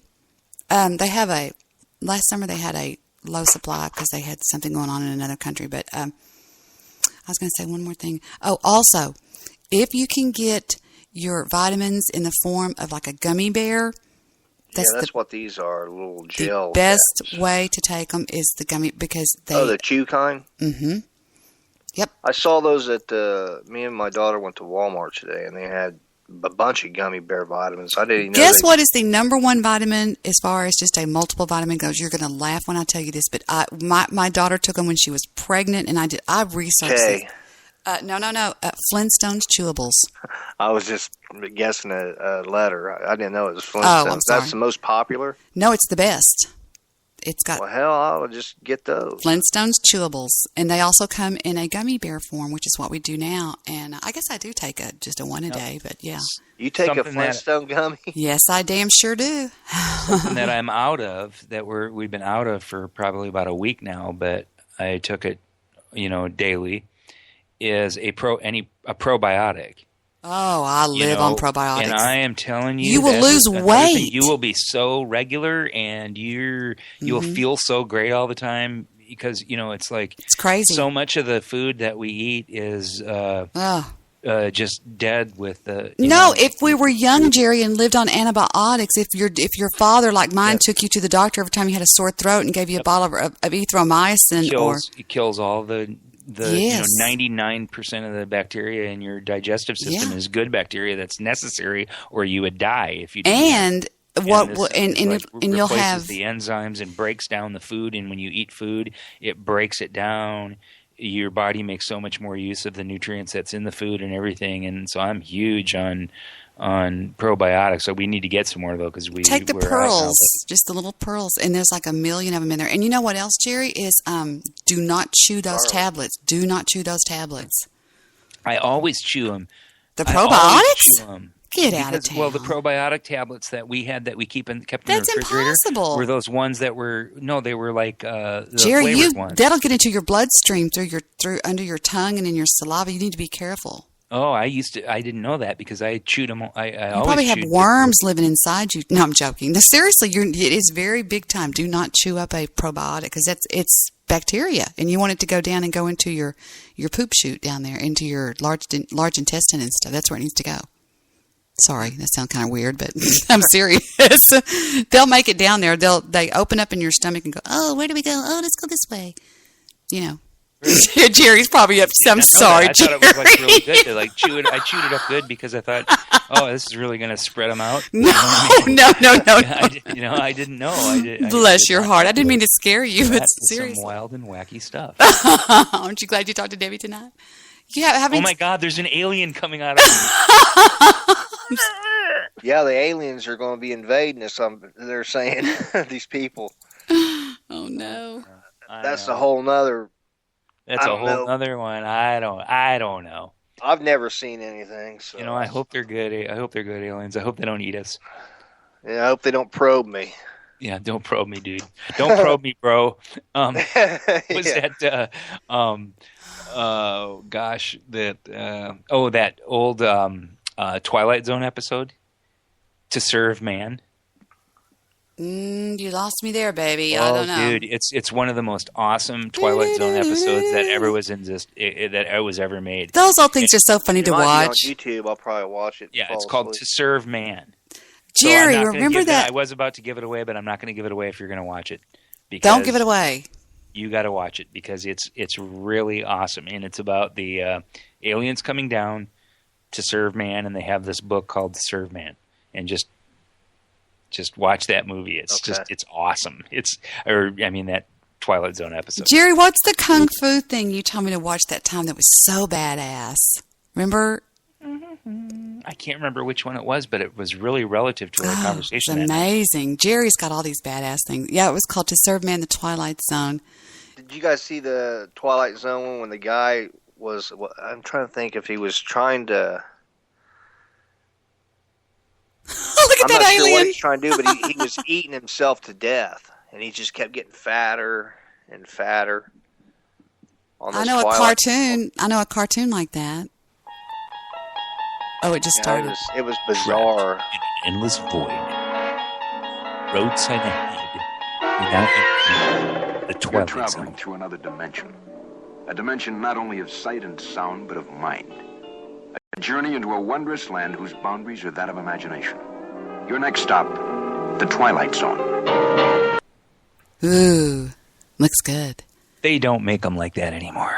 You know what I finally learned how to recite? And my 3-year-old over here, my daughter's 3-year-old, can recite the entire prelude to Superman. He'll go, faster than a speeding bullet, more powerful than a locomotive, able to leap tall buildings in a single bound. Look, up in the sky. It's a bird. It's a plane. It's Superman. Yes, Superman. Strange visitor from another planet who came to Earth with powers far beyond those of mortal men, who can change the course of mighty rivers, bend steel in his bare hands, and who, disguised as Clark Kent, mild-mannered reporter for the Daily Planet, but Heather always goes, no, it's in something newspaper, the Daily Planet, fights a never-ending battle for truth, justice and the American way. Yeah. He can say, that 3-year-old can recite 3 years old? I'll go wake him up. No, I swear to God. Don't he does it on my show sometimes. That is... He's amazing. What's wild is these kids are are playing these games at these ages, man. Really? Shall I show y'all what I posted yesterday? My little 3-year-old over here, my daughter's 3-year-old, has got the high score. Well, let me just show y'all. I posted the video. I'll show y'all right now. I'll drop the link in the chat room. Y'all can check it out. It's so funny that you say that. It says 3-year-old master's game in 3 days. Okay, here comes the link. Let me stop the video. Okay, here comes the linky dinky. Mr. Midnight Mabusa. Oh, let's have a lookie. Did I scare you, Jerry? Jerry's so sweet. Did I scare you about chewing up those probiotics? No. Oh, okay, good. Not at all. Good. Okay, here we go. I'm going to put it in our community chat. Check that out. That's him playing. He has the high score of 85,000 or some shit like that. It's crazy. Does Blog Talk have an app on iPhone, or is it just mainly a... I don't think so. Just on the comp? Blog Talk has nothing. All they have is ads. Hey, I will tell you, since you're into radio and stuff, there's an app called Boss Jock Studios that you can do a podcast on it. It's got a cart to where you can load your music up from, or whatever you have on your phone, audio books, whatever. You can load that up. It's just like what you're using now, but it's got a board and everything. And then you know, if you put your headphones on, you can actually have a great sounding podcast from your iPhone. I'm just telling you in case you traveled or something when you wanted to do something. But Spreaker has one too, but you can't hear yourself. I can. Oh, yes, I can. I can hear myself when I'm on whatever you just said on the Spreaker thing. I want to say shouts out to Holly and Chris in my chat room, the two maniacs of Spreaker that I love to death. And I want to play something for Jerry real quick. Holly Stalin. And Chris Topp. I listened to one of her shows, the top 10 shows or something. She's amazing. Jerry, listen to what Chris sent me. Chris Topp is one of my new friends on Blog Talk Radio. He does these really funny things. Oh, I think you remember this. Well, if not, I'm going to play it for Alpha Dog. Jerry was there, I think, the night I got this. This is called, he does these little silly commercials. And check it out. This is, wait a minute. This is the ADD Self-Help Hotline. Here we go. Listen.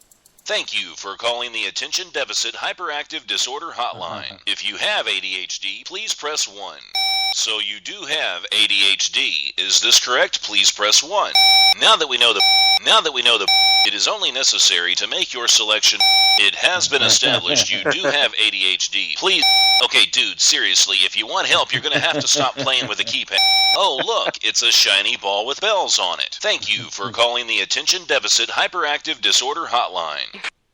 Now you will appreciate Wingman. Listen to I'm going to play back to back. They're real quick. Wingman, Call of Duty, and Dorcas Prime. I take my title of Wingman very seriously. What kind of bro would I be if I didn't make sure my buddy got laid? Sure, you need your friends, but your life depends on your wingman. Some people say I'm the world's best wingman. Nah, I just care about my buddy's penis. Call of Duty, Operation Skidmark. Sir, we have found the Russian secret weapon. They have developed an anti-shrinking ray. We are fighting giant Russians, sir. And, sir, it would seem as though they're taking giant craps on all the men. There ain't no way I'm going to ride on that across that water. I will show you puny Americans what the true Call of Duty is. Look, we need a chopper in here yesterday. The men are dropping like flies. Wait a minute, that was a fly. Never mind. I love the smell of duty in the morning. Call of Duty, Operation Skidmark. He's really funny. Chris Topp on Spreaker. Look up Dickens, Dicken ''S. Cider, Cider. Oh, Dickens Cider. Have you heard this, Wingman? No, I haven't. Dickens. Oh, it's crazy. I haven't heard this in years. Did y'all see that video I sent y'all? No? Yes. Well, watch it after the show. Dickens, Cidar. Is it D-A-R? Cider. Have y'all not heard this? Oh, this is freaking hysterical. It's Bob and Tom. I don't want to listen to Bob and Tom's. Here, we'll do this one because they'll just laugh the whole time. That's where I'm from, Indy. Really? Well, that's where I live now, yeah. They're Bob and Tom. I remember time Mr. and Mrs. Dickens planted the first apple tree here at the Dickens Orchard. Mr. Dickens said he would press no cider before the fruit was ripened to absolute perfection. Then it happened. That old orchard yielded the juiciest, most delicious apples we ever did see. That was 50 years ago. That was the first time I ever had a Dickens cider. I'll never forget that first Dickens cider. I was 17, and I think Dorothy was 16. I think that was Dorothy's first Dickens cider, too. I start every day with a Dickens cider. At breakfast or later in the day, a Dickens cider is the perfect pick-me-up. My first Dickens cider? Geez, I remember hearing how great a Dickens cider was before I actually had one. It was an old friend that let me have a Dickens cider. I was so excited with anticipation, I spilled it all over me. The other day, my husband's friend asked him why we both seem so healthy and happy all the time. He told him, easy, my wife doesn't let me go a day without a Dickens cider. And she enjoys the rejuvenating effects of a wholesome, delicious Dickens cider, too. Dickens cider. Dickens cider. Everybody loves a Dickens cider. That's horrible. I like the one he goes, my anticipation was so, I just spilt it all over me. Get it? Get it? Hey, is that Holly Stalin related to Joseph Stalin? I've always thought that. I said, you're a real Stalin. Holly is cute. She's a mess. She says, hey now. They said, we're listening. And Jewish producer just said, I'm up late doing payroll. Are you still on? Give me the link. Well, I have a feeling we're fixing to pull this because we are all talking. Just tell him to get our checks cut first, and then he can get out. I wonder who Jewish producer is paying. Of course, Jewish producer is the worst counselor in the world, as me and Mr. Midnight Movie call him. He's a counselor. We give him a hard time. The worst counselor in the world. And very Jewish, too. We have talked ourselves to death tonight. All I can say is if you haven't heard enough, listen to the replays. And, Jerry, the next time, call in earlier, you mullet. Yes, I will. Poor Mr. Solution. Oh, my God. He's going to think I'm in all weekend, though. Call me this weekend. Okay, I will. I got to share with some good things going on, and I got some things to talk to you about. So I got to talk to you about some things. All right. So this is going to be for last remarks on Syria or anything, Jerry? If Barack Obama is going to attack in Syria, he's going to do it without the support of the American people, without the approval of Congress, and without anyone's approval. There you go. What about you, Alpha Dog? That's ditto. Sums it up. Yeah. Ditto.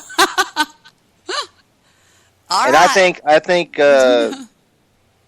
someone else said this. I'm trying to think I can't remember who it was, but if they attack, it'll be during the new moon because there won't be no moonlight, so they won't be able to see those missiles coming.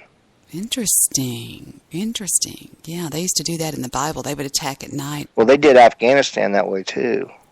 I thought you were going to say during the Super Bowl. The last two, they did it on a new moon. A limited strike is not going to bring down the Assad regime. And it's certainly not going to end the bloody civil war that's been raging inside Syria. No. And even if we remove Assad, who's going to assume that vacuum? Ugh. Exactly. Don't even go there. All right, boys and girls, I am tired, and I'm going to Jerry, nice meeting you, buddy. Yep, you as well. Let's get together again, man. It was really awesome. You're an awesome dude. I was really a pleasure meeting you. And somebody if you're likes looking for me for any answers, I ain't got any. Same here. So, it was nice to have you, Debbie. Well, thank you. It's so sweet to talk to you, too. Hey, Debbie. Shut up. Pleasure. Take us out, Bob Welch. Bye, guys.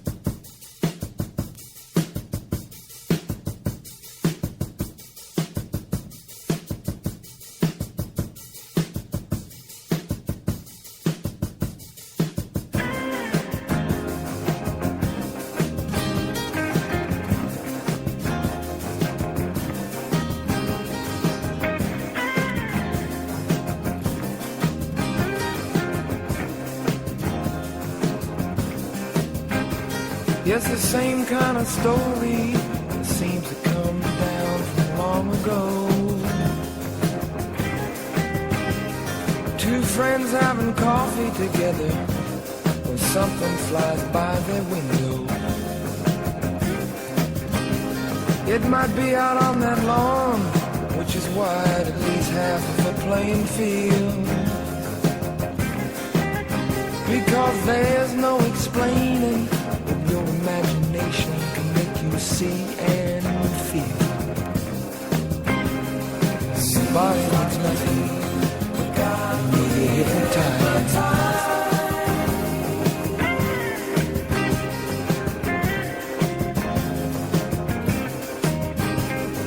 Now it's not a meaningless question to ask if they've been and gone. I remember a talk about North Carolina in a strange, strange poem. You see, the sides were like glass in the thick of a forest without a road. And if any man's hand ever made that land, then I think it would have showed.